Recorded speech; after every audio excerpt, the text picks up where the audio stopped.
Vamos abrir, meus irmãos, a palavra de Deus em 1 Tessalonicenses, capítulo 1, para lermos os versos de 1 a 10. Assim nos diz a palavra do Senhor.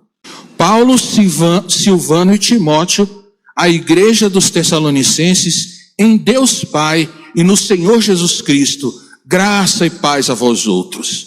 Damos sempre graças a Deus por todos vós, mencionando-vos em nossas orações e sem cessar, recordando-nos diante do nosso Deus e Pai, da operosidade da vossa fé, da abnegação do vosso amor e da firmeza da vossa esperança em nosso Senhor Jesus Cristo.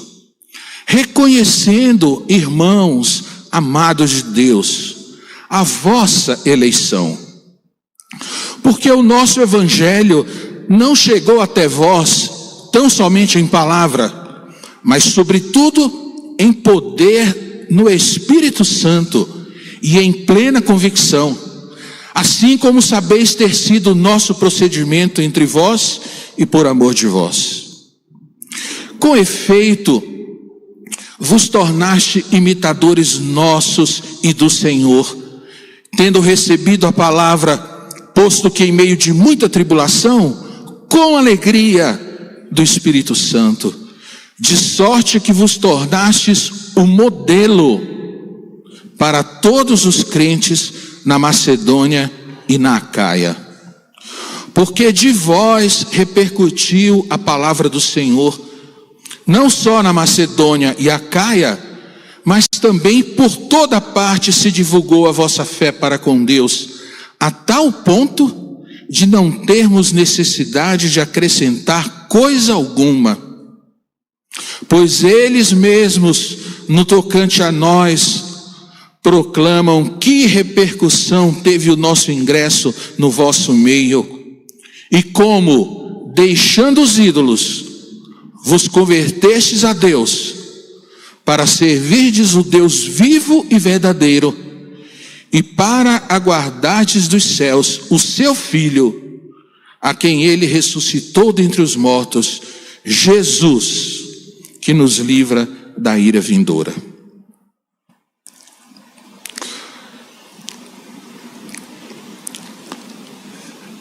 Não há um maior elogio do apóstolo Paulo a qualquer outra igreja do que esse que ele faz aqui no capítulo 1 a essa igreja dos Tessalonicenses.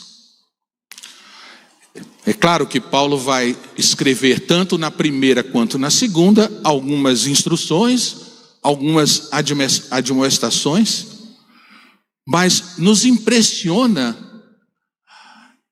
tudo o que o apóstolo Paulo diz sobre como essa igreja frutificou, sobre como eles receberam o evangelho de Deus e passaram a viver de uma tal maneira, começaram a refletir de uma tal maneira o evangelho, que Paulo diz: olha, eu não tenho necessidade de acrescentar coisa alguma.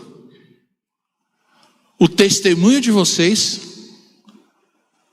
a maneira como o evangelho frutificou no meio de vocês, se espalhou por toda a Macedônia, por toda a Acaia, e todo mundo dá testemunho de vocês. Todo mundo conta que frutos, que repercussão teve o nosso ingresso no vosso meio. Então, irmãos, nós temos nessas palavras a descrição de uma igreja modelo. E na verdade Paulo fala isso, que vocês se tornaram o modelo.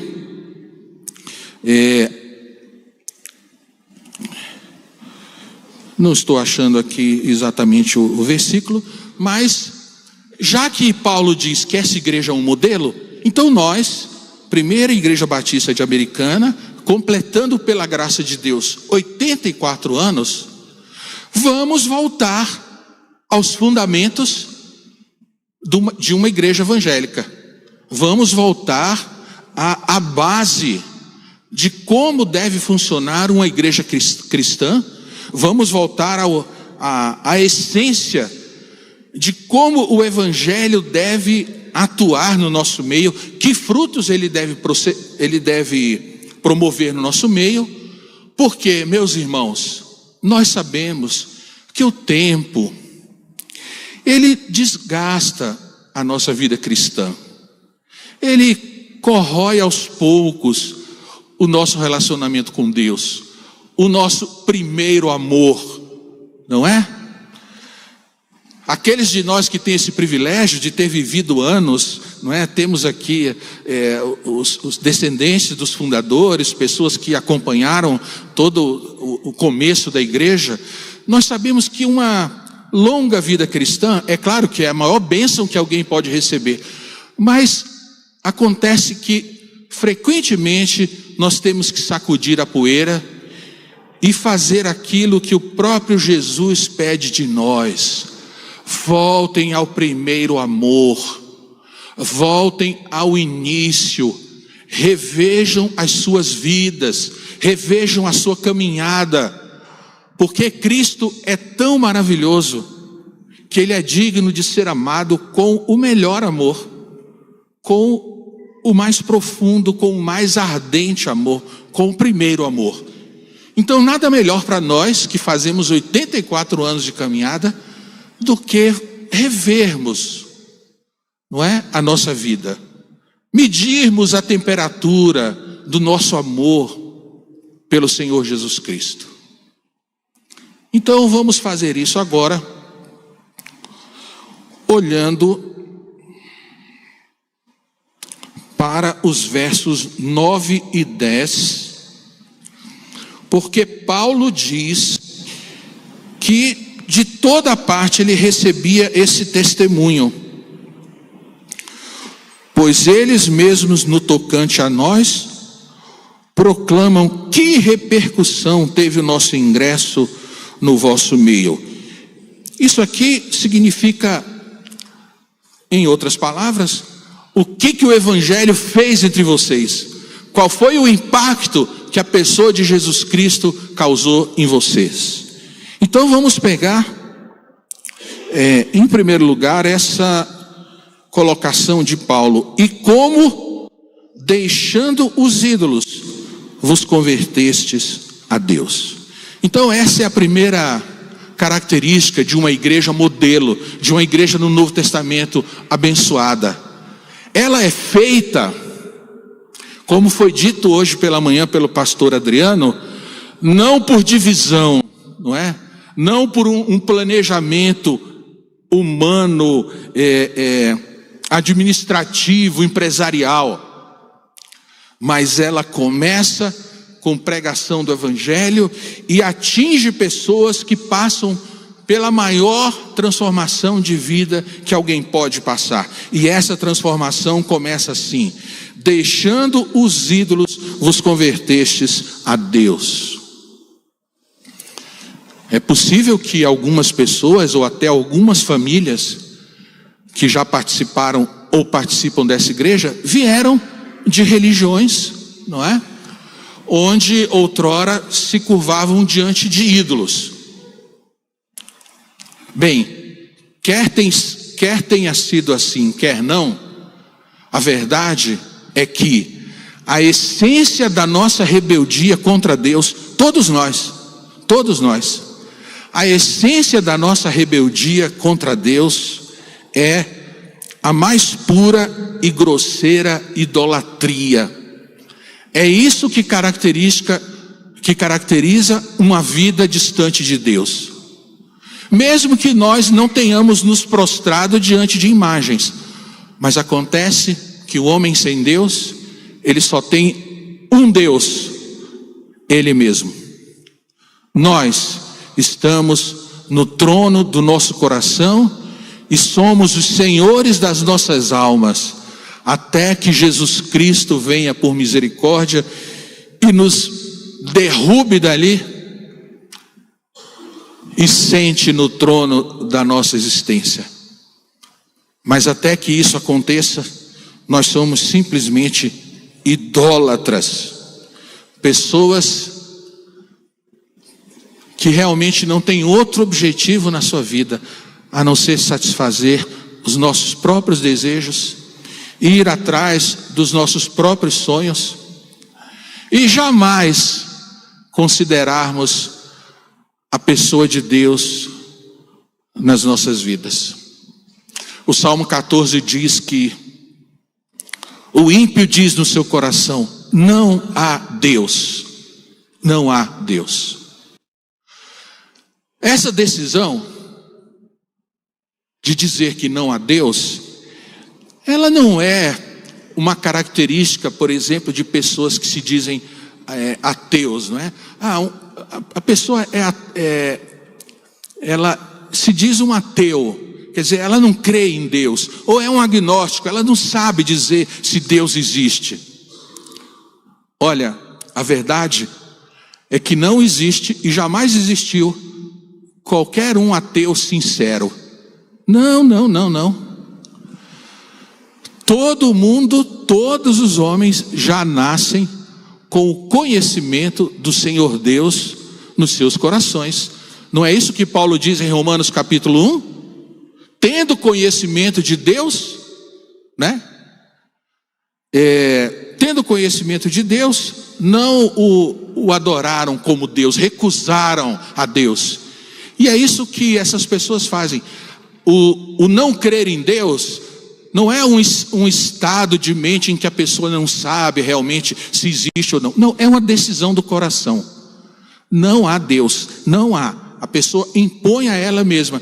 E é assim que todos nós éramos, até Cristo chegar na nossa vida. Então, a primeira característica de uma igreja modelo é que ela é formada basicamente por pessoas que passaram por essa tremenda experiência. Largaram os ídolos do seu coração, largaram o comando da sua alma através de si mesmos, largaram toda a vida que levavam e se voltaram para Deus. Há duas coisas a considerar nesse primeiro ponto. Um é que a conversão, na conversão acontece isso. A gente renuncia a nós mesmos. Nós renunciamos a nós mesmos. Chega, eu não sou capaz de guiar a minha vida. Tudo que eu tentei fazer por mim mesmo foi um grande fracasso e a minha alma está quebrada, sedenta, arrasada e eu não quero mais. Senhor Jesus, venha e comande, sente no trono do meu coração. Essa é a primeira parte. A gente abandona a vida que a gente tinha. E, ao mesmo tempo, a gente se volta para Deus. E vos convertestes a Deus. Você sabia que há conversões pela metade? É claro que nós não podemos dizer que são verdadeiras conversões. Mas há pessoas que ficam pelo meio do caminho. Semelhante àquele cego que Jesus curou. E aí Jesus perguntou a ele: vês alguma coisa? Ele disse: olha, eu vejo, mas eu vejo os homens assim como se fossem árvores. Quer dizer, foi uma meia cura, né? A coisa não tinha acontecido realmente. E aí depois Jesus trabalhou mais e o cego então pôde ver claramente. Veja, não basta só a gente renunciar uma vida antiga de pecados, uma vida em que nós conduzíamos as coisas segundo a nossa vontade. Nós temos que nos converter a Deus. Nós temos que entender que a partir desse momento nós não temos mais vida, nós não somos os donos, o corpo não é nosso, não é? Então essa coisa de, o meu corpo, minhas regras, esqueça isso, porque as regras agora são as de Cristo, em tudo que diz respeito a nós, inclusive de uma vida devotada que nós devemos passar agora a ter para com o Senhor Deus. A gente deixa os ídolos, a gente deixa as coisas velhas, pois aquele que está em Cristo, nova criatura é. as coisas antigas já passaram, eis que tudo se fez novo.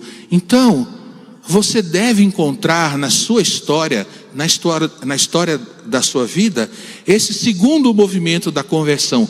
Eu larguei a vida antiga, mas não foi só que eu larguei e fiquei assim, andando, esquecido da vida antiga. Não, eu larguei, mas eu abracei algo totalmente novo. Eu me converti a Deus. A minha vida pertence a Ele. Agora, eu não gostava de culto, eu não gostava de Bíblia, eu não gostava de ter comunhão com os irmãos. Eu achava tudo isso uma grande chatice.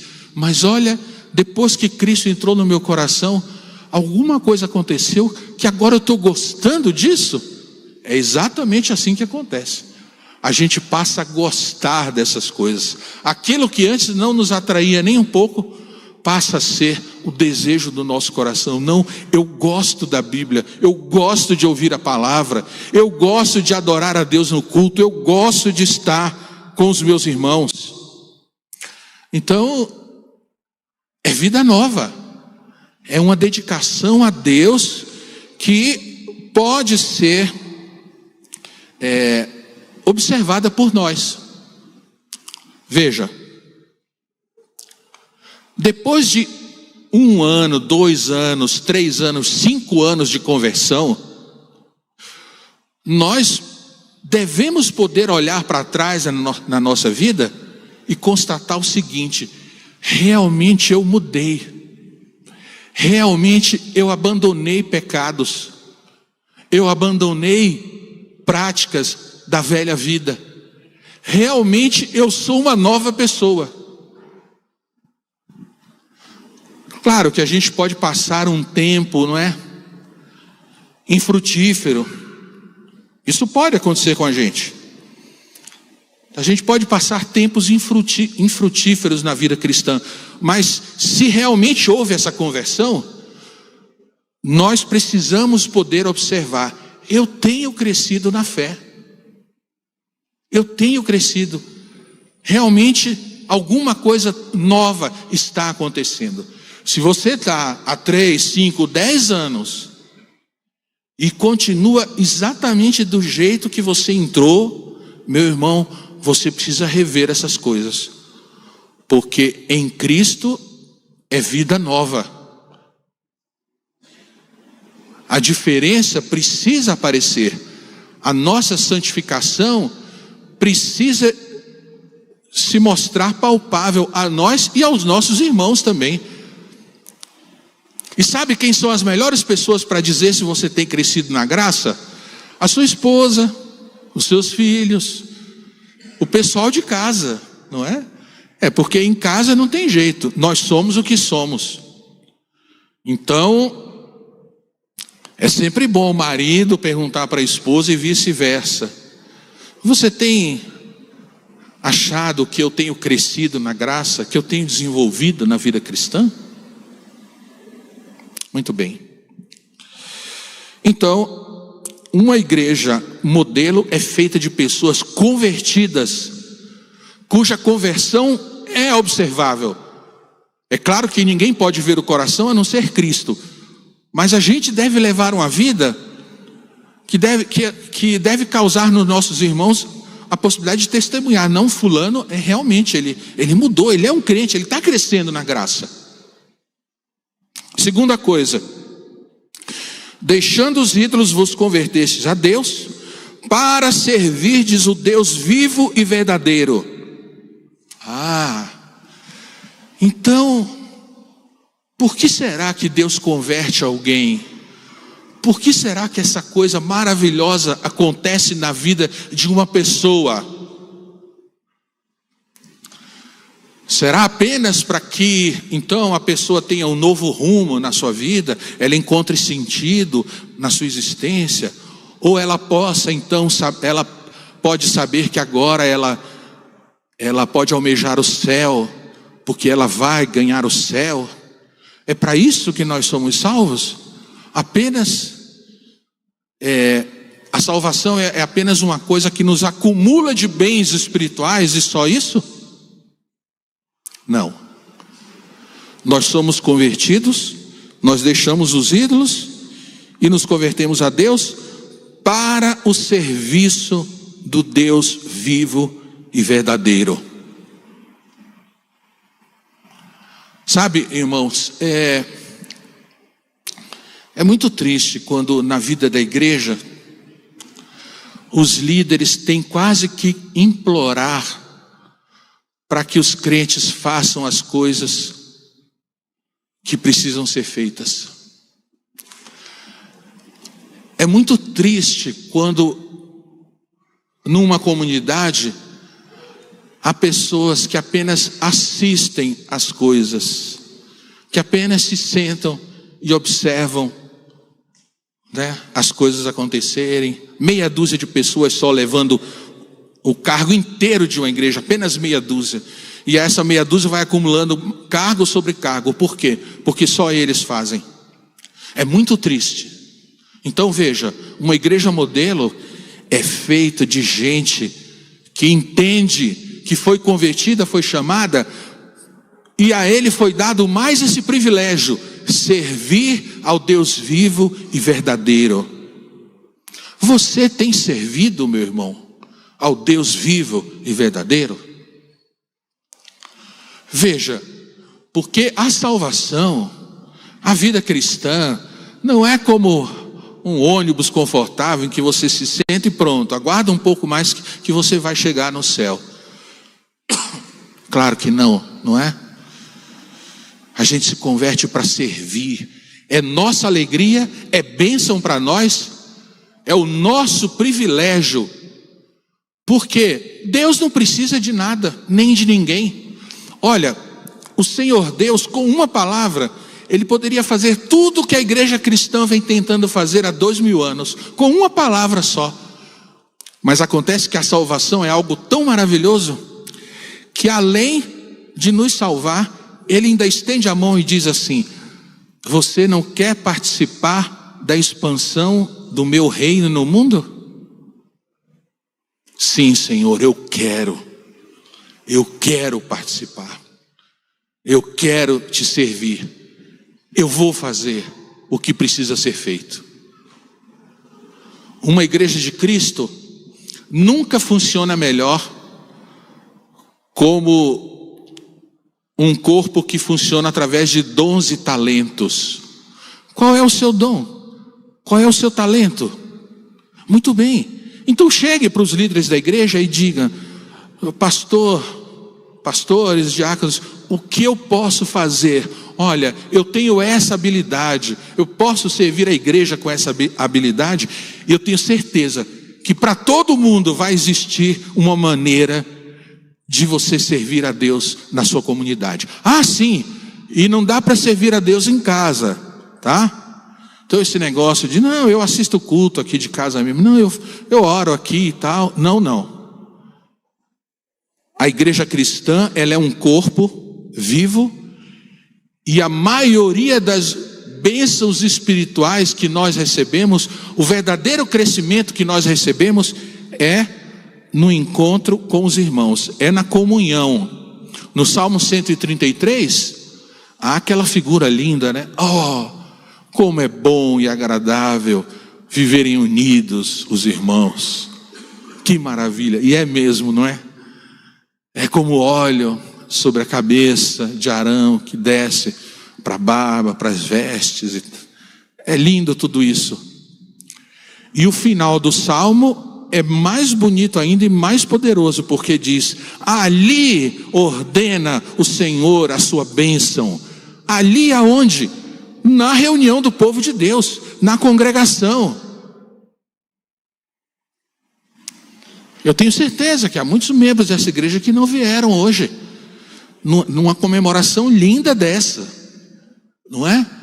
E esses tempos são tempos perversos que só esfriam o nosso coração, que só nos fazem ficar indiferentes, que tudo contribui para nos afastar de Deus, de maneira, meus irmãos, que nós precisamos lutar pela nossa sobrevivência espiritual, lutar pelo reino de Deus, lutar pela igreja de Deus. E isso só pode acontecer se nós, cada um de nós, tomar essa decisão.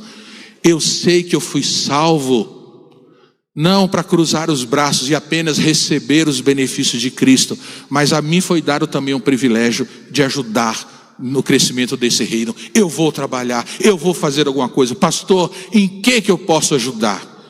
Meus irmãos, é triste e é uma vergonha quando os líderes da igreja precisam quase que implorar: irmão, faça parte do coral, irmão, venha ajudar, irmão, vá servir na congregação tal, ou no evento tal.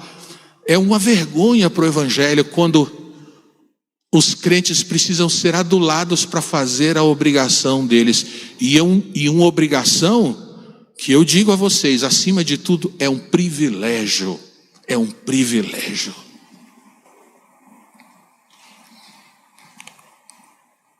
E a terceira e última característica dessa igreja aos Tessalonicenses, igreja tão abençoada, igreja que foi elogiada pelo apóstolo Paulo. A terceira característica do fruto do evangelho no meio desses irmãos é que havia uma esperança que não era só, eu tenho esperança, não é? Não, mas era uma coisa que eles agarravam e não soltavam de jeito nenhum. Que esperança era essa? É a última parte do verso, é o versículo 10. E para guardardes dos céus o seu Filho, a quem ele ressuscitou dentre os mortos, Jesus, que nos livra da ira vindoura. Aleluia. Meu irmão, como vai a sua expectativa sobre a volta de Cristo? Tá vendo como a gente vive nos tempos mais perversos que já existiram? Porque esse assunto quase ninguém fala mais. Eu digo isso porque, assim, a minha linda esposa e eu acho que alguns dos irmãos aqui também, conheceram a igreja evangélica na década de 70. E naquele tempo, veja, eu não estou aqui com um saudosismo piegas, mas é realidade. Quem viveu sabe disso. Na década de 70, falava-se muito da segunda vinda de Cristo. Muitas canções eram compostas com esse tema. As pessoas aguardavam, nas pregações se falava, não é? Foi até gravado um LP, A Última Trombeta, que era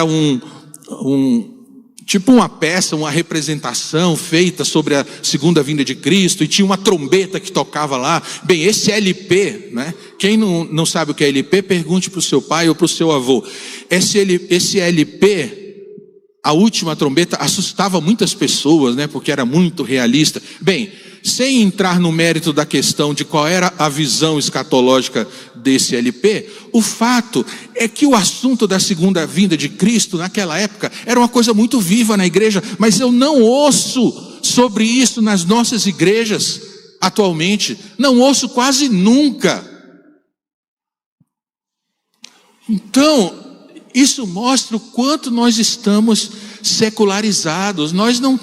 Parece que não temos mais essa esperança. Sabe, a nossa vida melhorou muito. A vida de todos nós, a vida financeira, a vida do brasileiro, a vida das igrejas brasileiras. Nós estamos muito abastados ultimamente. Mas eu não sei, talvez esse conforto, essa riqueza nossa, não é? Tenha esfriado a nossa esperança por Cristo, porque a vida está muito boa, não é? A gente tem muito mais do que apenas o necessário. A gente tem casas boas, carros bons, a gente tem equipamentos de última geração, internet. A vida está muito boa para nós, sabe, irmãos?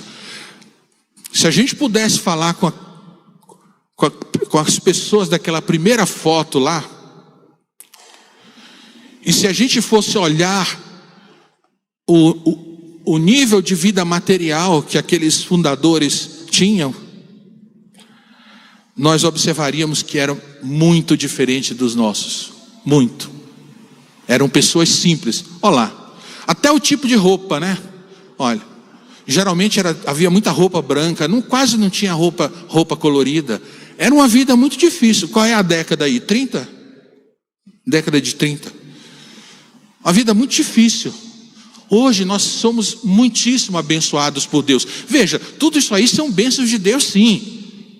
Porque Deus não só nos dá o necessário, mas Ele nos mima. Agora, irmãos, a verdade é que essas bênçãos materiais de Deus deveriam nos tornar mais fervorosos.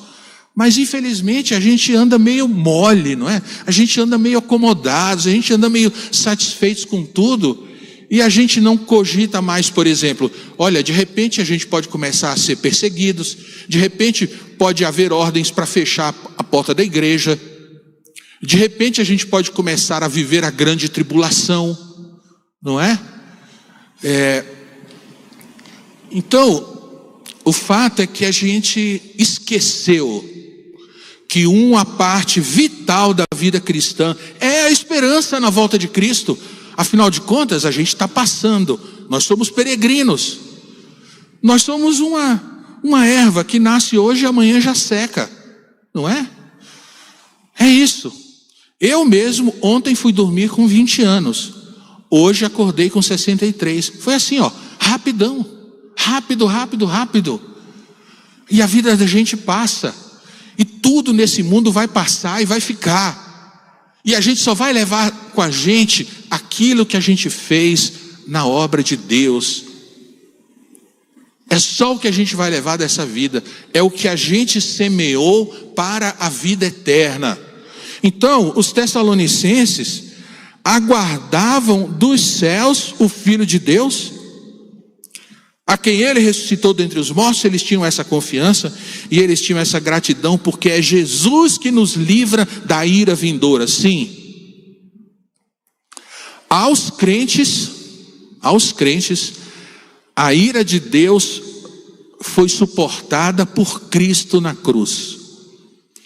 Cristo se interpôs entre nós e a santidade de Deus, e Ele recebeu todo o impacto da ira de Deus. Agora, aos não crentes, aos incrédulos, aos desprezadores de Deus, àqueles que só se interessaram em viver os prazeres da vida, a ira de Deus virá. Virá e virá célere, virá pesada, virá insuportável. É claro que isso é um motivo de temor, isso é algo que deve nos levar a ter misericórdia das pessoas e evangelizá-las, mas isso também é algo que deve encher o nosso coração de gratidão. Jesus, muito obrigado, porque o Senhor suportou a ira do Pai no meu lugar. E aí isso nos fazer aguardar o nosso Senhor, abraçar essa esperança, tê-la todos os dias, não nos apegarmos tanto às coisas desse mundo. Qual foi, meu irmão, a última vez que você pensou na segunda vinda de Cristo? Que você considerou que a qualquer momento, olha, eu lhe digo com toda certeza, não falta nenhuma profecia se cumprir para que Cristo venha. Todas elas já foram cumpridas. Cristo pode vir a qualquer momento, oxalá, maranata, seja essa noite. Cristo pode vir a qualquer momento, ou você pode ir a Ele, não é? Porque a gente está aqui e não sabe o que será da gente daqui a 5 minutos. Então, meus irmãos, eu tenho certeza que esses fundadores, eles estavam firmados nisso. Eram pessoas convertidas, que deixaram uma vida antiga vazia e se converteram para Deus. Resolveram servi-lo de todo o coração.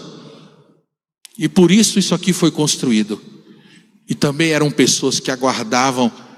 Jesus não veio para nenhum deles, mas eles foram até Jesus. o que é a mesma coisa, não é?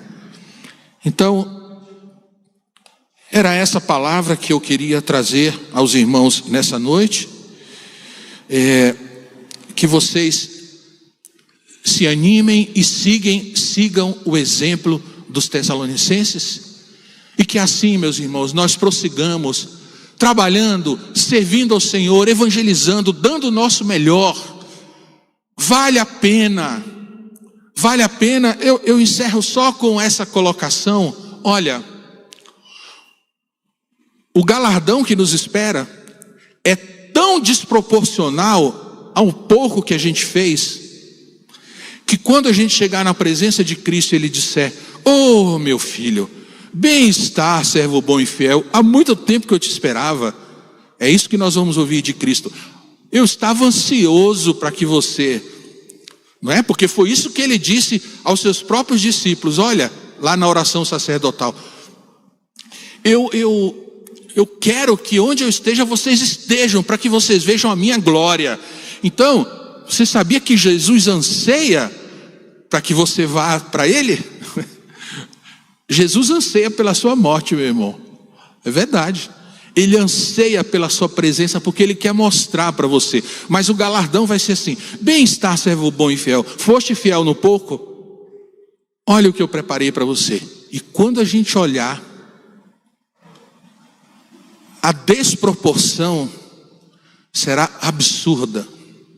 Para o pouco que a gente fizer na obra de Cristo, por amor a Cristo aqui, o que a gente vai receber é uma desproporção inimaginável. E a gente, meu Deus, mas eu não fazia uma ideia que era assim. Puxa, por que eu não fiz mais? Mas aí não haverá mais como fazer, não é? Porque nos céus não é mais de fazer, é de presenciar as coisas. Mas aqui ainda é tempo de fazer, é privilégio, é bênção. Então vamos nos envolver nisso, com a graça de Deus, porque Cristo é digno, e que assim Ele nos abençoe, em nome de Cristo.